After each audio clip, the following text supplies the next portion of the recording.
In November 2017, a team of physicists aimed particle detectors at the oldest surviving wonder of the ancient world and found something inside it that should not exist. The technology they used, muon tomography, the same method employed to scan the interiors of volcanoes and nuclear reactors, was considered unimpeachable. It could not be fooled by hollow air pockets in the limestone, could not misread the density gradient of 2 million stone blocks, and yet, suspended above the grand gallery of the Great Pyramid of Giza, it found a void. Massive, elongated, running parallel to the gallery beneath it for at least 30 meters. No entrance, no exit, no explanation offered by the Egyptian Ministry of Antiquities that satisfied the international physics community. The pyramid had been studied, mapped, measured, and theorized over for 2,000 years, and somehow, until that November, no one had known it was not solid. That discovery was not unique. It was not even the strangest. Across the ancient world, beneath temples, inside mountains, below structures that official archaeology insists have been fully understood, chambers are being found, sealed, hidden, some deliberately concealed, some left open and then quietly ignored. And what makes these discoveries remarkable is not merely their existence, but the profound silence that tends to follow them. The Great Pyramid's void remains unexcavated as of this writing. The team that found it has been given no access to investigate further. The Egyptian authorities have offered several competing explanations: a construction gap, a stress-relieving chamber, an artifact of the build process, none of which satisfies the geometry of what the muons revealed. 30 meters of empty space, perfectly oriented, at a height and position that no known pyramid blueprint accounts for.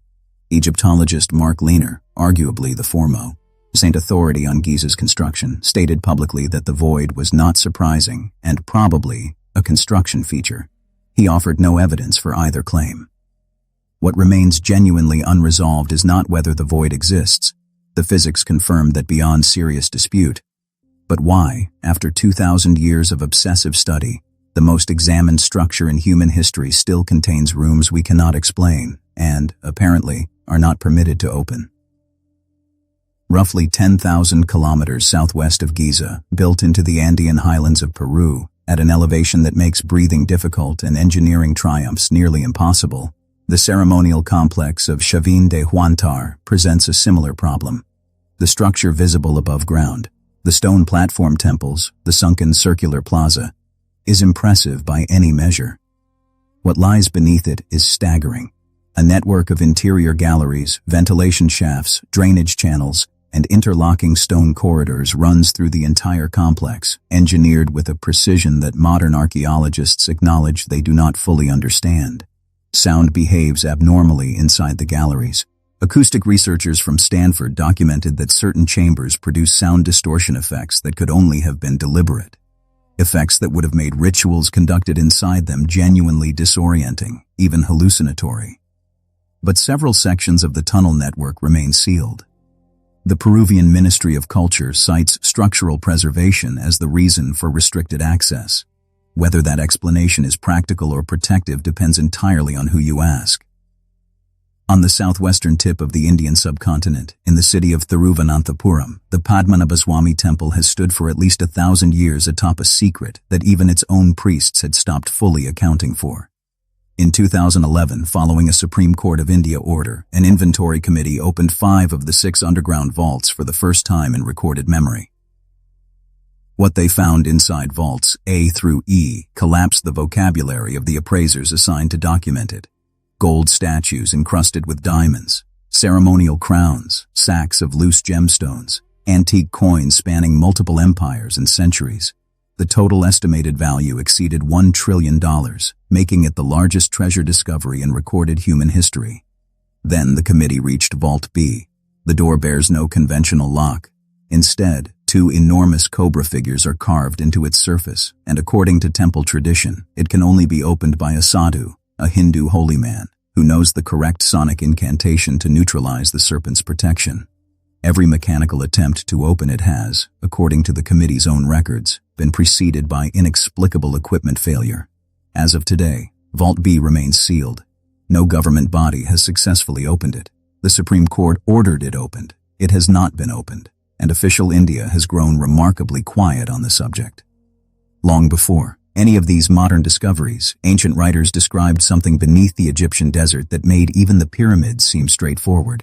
Around 450 BCE, Herodotus visited a structure near the pyramid of Amenemhat III at Hawara and emerged visibly shaken. He called it the Labyrinth, a subterranean complex of 12 covered courts and 3,000 rooms, half of them underground, containing carvings and artwork that exceeded, in his estimation, all the works of Greece combined. Strabo visited it 2 centuries later and confirmed the account. The structure was real. Multiple independent ancient sources verified its existence, its scale, its contents. Today, the site at Hawara has been partially excavated. The pyramid stands, badly damaged. Of the labyrinth, archaeologists have found only fragmentary foundation stones and ground-penetrating radar anomalies consistent with massive subterranean voids. The official position is that the labyrinth was dismantled in antiquity, its stones reused. That position does not account for 3,000 rooms. It does not explain why Herodotus, a notoriously skeptical observer who explicitly doubted many Egyptian claims, called this the most astonishing thing he had ever witnessed. What was taken from Hawara, and when, and by whom, remains entirely unresolved. High above Cusco, Peru, the megalithic fortress of Sacsayhuaman rises from the Andean rock in walls so massive that individual stones weigh over 300 tons and fit together without mortar so precisely that a piece of paper cannot be inserted between them. Spanish chroniclers arriving in the 16th century reported that beneath the fortress lay a vast network of subterranean passages the Inca called chincanas, tunnels stretching for miles, some reportedly connecting to the Coricancha temple kilometers away. Early Spanish explorers entered portions of the tunnels and described chambers filled with gold and mummies of Inca nobility. Several explorers who went in did not come out. By the 17th century, the colonial authorities sealed the known entrances. Ground-penetrating radar surveys conducted in the early 2000s confirmed the presence of extensive subterranean voids beneath the site. The Peruvian government lists the tunnels as too structurally dangerous for exploration. That may be entirely true. What is equally true is that no comprehensive excavation has ever been conducted, and the chambers the Spanish described have never been officially found. On the eastern coast of Ireland, older than Stonehenge and older than the Great Pyramid, the passage tomb of Newgrange has been studied since its rediscovery in 1699. It is precisely engineered to admit a shaft of winter solstice sunlight into its central chamber through a perfectly positioned roof box aperture, a feat of astronomical alignment achieved by people who, according to conventional chronology, had not yet invented writing. In 2018, laser scanning of the monument's interior revealed anomalies in the passage wall consistent with a sealed chamber that has never been excavated, positioned at an angle and depth suggesting it predates even the main structure. The Office of Public Works, which manages the site, has not announced any plans to investigate. Newgrange receives approximately 200,000 visitors annually. Whatever lies behind that wall does so beneath the feet of every single one of them. Southeast of Newgrange by several thousand years and several thousand kilometers, in the rolling hills of southeastern Turkey, the site of Göbekli Tepe continues to dismantle the standard model of human civilization's origins with methodical efficiency. The megalithic T-shaped pillars carved with sophisticated animal reliefs and first excavated in 1994 pushed back the date of organized ritual construction by 6,000 years to approximately 9600 BCE. Since then, less than 5% of the site has been excavated. Ground-penetrating radar has revealed dozens of additional stone enclosures beneath the unexcavated portions, rings upon rings of megalithic architecture extending deep into the hillside. Some of the radar signatures suggest structures larger than anything yet uncovered. The site was deliberately buried in antiquity, its builders covering their own construction with tons of fill material in what archaeologists describe as an intentional act of concealment. Who buried it, and what instructions, if any, they left inside those deeper chambers, is a question that current excavation timelines suggest will not be answered for decades.